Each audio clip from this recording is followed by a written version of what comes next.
Togo est fou. Le Togo à votre portée. Chef, bonjour. Il est 6h22 à mon montre, heure d'Allemagne. -6. Je pense que tu dois être encore au lit du côté des États-Unis. Merci de m'avoir envoyé l'élément de cet officier, commandant de son État, commandant de gendarmerie, qui parlait des injustices qu'il a, lui, subies. Je parle de l'injustice qu'il a, lui, commandant de son État, subi. Pas des injustices que les Togolais subissent chaque jour. J'insiste sur ce fait. Chef, j'ai d'abord pensé au Kabouré lambda qui n'a pas un pistolet comme ce commandant, qui n'a personne comme ce commandant, qui n'a pas des acquaintances avec le régime comme ce commandant, parce qu'il dit que son certificat de naissance même, c'est Adema qui a insisté qu'on lui fasse ce certificat de naissance. Et plus loin, je dis plus loin, de tous les Togolais qui doivent subir la justice décadente, la terrible justice qui n'a jamais dit le droit au Togo. Ça m'a fait verser les larmes. Ouais, je n'ai pas de pistolet automatique comme ce commandant. Je n'ai aucune force pour défendre les millions de Togolais qui doivent subir les affres d'abord d'un pouvoir décadent et ensuite les affres d'une justice décadente. Je vais t'analyser froidement cet élément. D'abord, j'ai remarqué que le dit gendarme n'est pas un petit soldat d'opérette. Pour la simple raison qu'il parle un français soutenu. Ce n'est pas le français du genre français des Adéban ou français des petits soldats de rang que nous connaissons au Togo. Ce qui veut dire qu'il est bien formé. Mais quand on est bien formé, il y a aussi les limites dans tout ce qu'on fait. C'est ça qui fait même la dangerosité de l'armée togolaise. Puisque le dit commandant là nous rappelle que lui, il est en train de faire la politique du chef de l'État, Faure Gnassingbé. Et eux, ils sont dans le parti par conviction. Ils font les choses par conviction. Ils n'attendent en retour pas d'argent. Mais au même moment, il est aussi militaire. Donc armé. Voilà quelqu'un qui a vu une fois un Togolais injustement triché. Puisqu'il rappelle le problème Feu Agboé Kodjo et Feu Maître Agboé Bor. Qu'il a vécu ça en live. Il a été témoin oculaire. C'est toi qui m'as envoyé l'élément. Est-ce qu'en son temps, cet officier-là avait pris soin de dénoncer ça? S'il ne pouvait pas dénoncer ça, est-ce qu'il avait pris soin d'ébruiter ça dans les médias? Parce que bon, quand on est militaire, on est au Togo, quelqu'un de fondamentalement peureux. Et si la fonction qu'il occupe aussi ne permet pas de prendre ses responsabilités, il peut faire ébruiter cette injustice au niveau des médias. Par des voix, je dis par des voix. contourné. L'a-t-il fait? Ticha, il faut bien m'écouter. A-t-il fait ce acte citoyen patriotique? Non, il ne l'a pas fait. Il a essayé d'avancer tout ce qu'il connaît, ce qui se passe au niveau de la justice, et il va plus loin à nous dire que si on ne lui remet pas dans ses droits, ça va barder. Les Togolais vont sortir. Les Togolais vont prendre d'assaut les rues.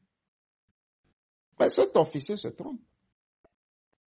C'est pas parce que on t'a volé, toi, 4 lots de terrain que les Togolais vont sortir. Et ceux, on a tué les enfants. Ceux, on a paralysé à vie. Ceux, on a pris des hectares de terrain.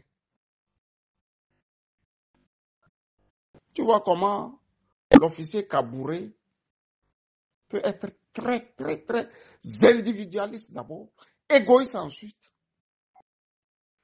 et incivique. Pour terminer, je prouverai dans cet élément pourquoi je le traite d'incivique. C'est affreux, hein, ce qui se passe au Togo, Ticha. Et il y a quelque temps, j'avais fait un élément dans lequel j'ai insisté en disant, si tu te lèves le matin, tu es un parent, comme nous le sommes,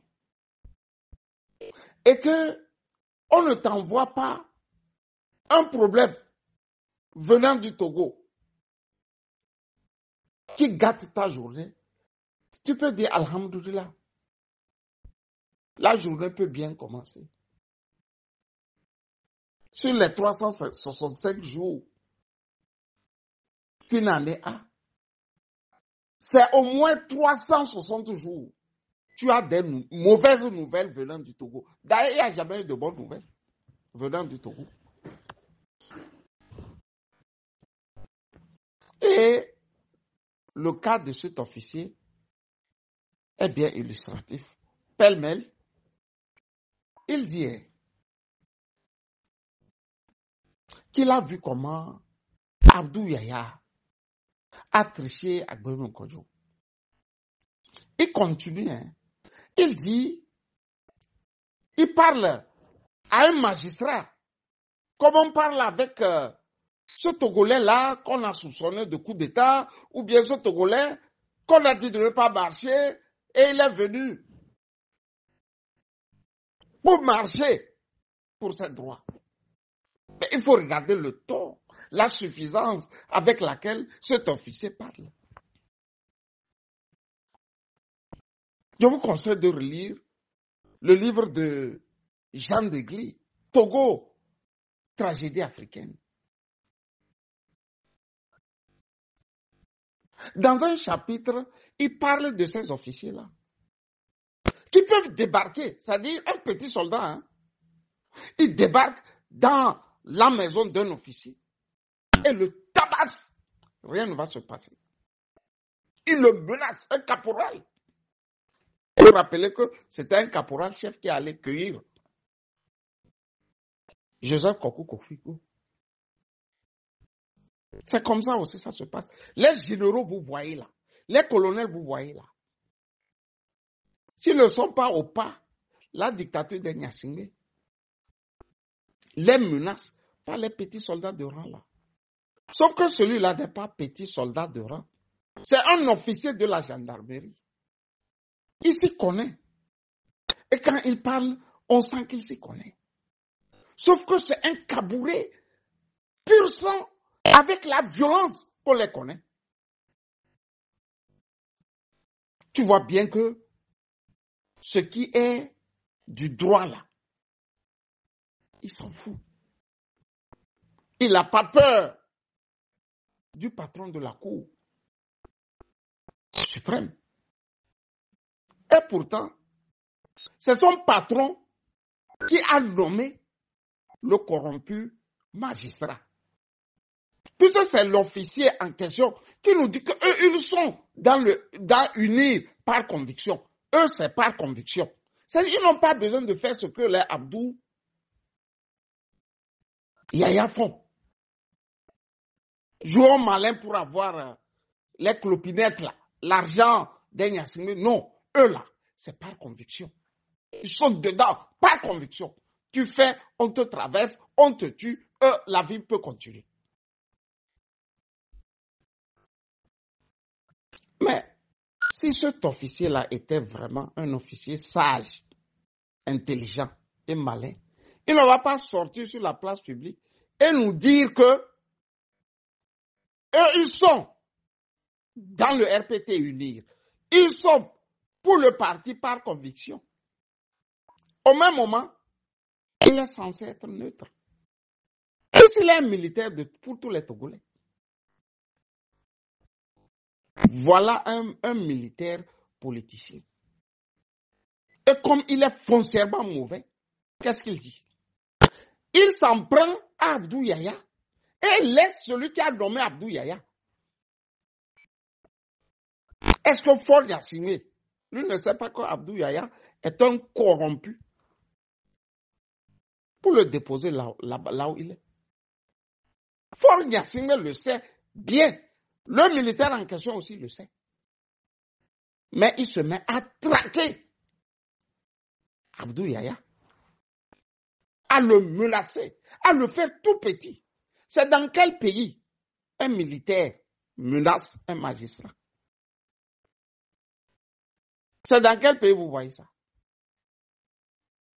Dans aucun pays du monde, je dis dans aucun pays du monde, un militaire n'est au-dessus de la loi, même s'il est triché. Il nous demande de nous soumettre à la loi. Depuis 1967, la loi là, ces officiers, Kabyé là, nous demandent de nous soumettre à ça. Parce qu'eux sont dedans par conviction. Mais quand eux-mêmes ils sont menacés, la loi n'est plus valable. Et il va jusqu'à nous dire que les Togolais vont sortir marcher, personne ne marchera. À cause de toi, tes 4 petits lots là, personne ne marchera. Les hectares de Parion, de Sanda, qu'on arrache aux gens là, mais là c'est la guerre civile. Les hectares en pays à Nyanga, à Fazao, qu'on arrête aux gens, qu'on arrache aux gens, peuvent alors créer des guerres civiles, des pogroms. Personne n'a jamais marché. L'âme amère, les gens sont là et regardent. Pourquoi le peuple togolais devrait-il marcher pour toi tes 4 petits lots? Cher commandant. Ticha, c'est ce que moi, je refuse d'accepter au Togo. On me prend pour un révolutionnaire. Ils vont jusqu'à dire que je suis tribaliste. Et ce n'est pas, à mon sens, le tribalisme, ça. Quand tu es un officier, tu mets ton talent, ce que tu as appris, au service du grand nombre, du peuple. Tu ne le mets pas à ton service. C'est un officier fondamentalement égoïste, fondamentalement mauvais. C'est-à-dire, maintenant, il menace Abdou Yaya de coups et blessures. Et pour terminer, il va jusqu'à lui dire que vous m'avez envoyé 3 personnes. Avec mon pistolet automatique, j'ai tué 1. Est-ce que vous avez pu dire ça à quelqu'un? Vous avez caché ça. Il s'en prend à Tchodié, son frère aussi. C'est pour ça qu'il y a toujours dit, quand les Kabyés se mangent entre eux là, si vous pouvez, écartez-vous et regardez les faire. Le soir là, ils sont ensemble. Parce qu'eux n'ont jamais pensé au collectif. Ils pensent individuellement. C'est pour ça que quand le collectif se lève, ils se lèvent aussi parce qu'ils ont les armes. Ils tuent le collectif. Et recommencent la guerre individuelle dans laquelle ils sont. Il est convaincu que Abdou Yaya est un faussaire qui a près de 7 millions comme salaire mensuel. Il est bien conscient. Il est bien conscient que c'est un magistrat corrompu. Mais la décence aurait voulu qu'il parle de celui qui nomme les magistrats corrompus. Tu vois qu'il protège son frère Kabié. La politique de Faure Gnassingbé. La politique de Faure Gnassingbé. Faure Gnassingbé ne veut pas. Alors que Escobar a bien nommé El Chapo. Mais c'est Escobar qui a nommé El Chapo. Si je ne suis pas là, El Chapo, toi, tu prends le pouvoir de la mafia. Faure Gnassingbé a nommé un mafieux. Et on dit que Faure Gnassingbé, lui, n'est pas mafieux. Tu vois comment les Caboureux veulent nous mélanger. Moi, je ne suis pas dedans. Non, moi, je ne fais plus ça. Ces gens-là, il ne faut pas t'aligner. Parce que le bien collectif, là, pour nous tous, là, eux ne connaissent pas ça. Le collectif arrangeait tout pour que tous les enfants du Togo puissent bénéficier. Le Kabié, le vrai, ne connaît pas ça. Lui connaît ces 4 lots. On lui est ravi. Tu vois comment il se bat pour ces 4 lots. Il veut qu'on lui remette ces 4 lots. Sinon, le magistrat va voir ce qu'il va voir. Lui, il a un pistolet automatique. Maintenant, si tu as maille avec un tel monsieur, en tant que Togolais lambda, ça peut se passer. Il est ton voisin et tu as maille avec lui. Il prend ce revolver. La nuit, il te descend. On te retrouve mort sur les rails. Et puis il passe à autre chose. Parce que lui-même, il dit, il a tué. Tchodi a envoyé 3 avec Abdou Salami, comment dirais-je, Abdou Yaya, ils ont envoyé 3.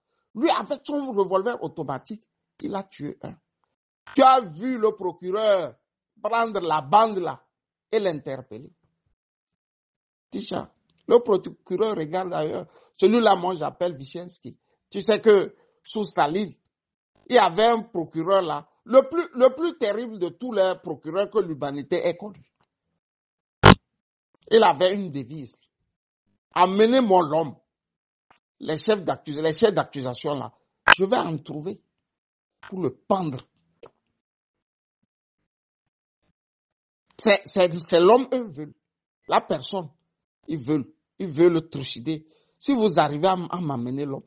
Les chefs d'accusation, moi je les ai. Le procureur du Togo là, avec la mine, le visage. Quand tu vois le visage, tu vois qu'il est, depuis l'enfance là, il est mauvais, il a grandi mauvais, il va mourir mauvais. Cher commandant de la gendarmerie, quand on parle bien français, quand on a été bien à l'école, parce que le français est bien soutenu, on met tout ça là au service d'un peuple. On ne le met pas à son service et au service de son peuple. Si Yadema vous a donné l'acte de naissance, ou vous a fait faire l'acte de naissance, prenez tout ce que vous voulez. Ça ne vous donne pas droit de menacer un magistrat. Il est corrompu, hein. Certes. Abdou Yaya est corrompu des pieds de... Ils sont tous corrompus.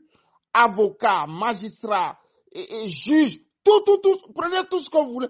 Le corps est corrompu. D'ailleurs, c'est Abdou Yaya même qui a dit quand il a pris. Et il a pris l'institution en main. Il a fait un discours dans lequel il est corrompu. Il a dénoncé la corruption des magistrats. Alors que lui-même, il est pire.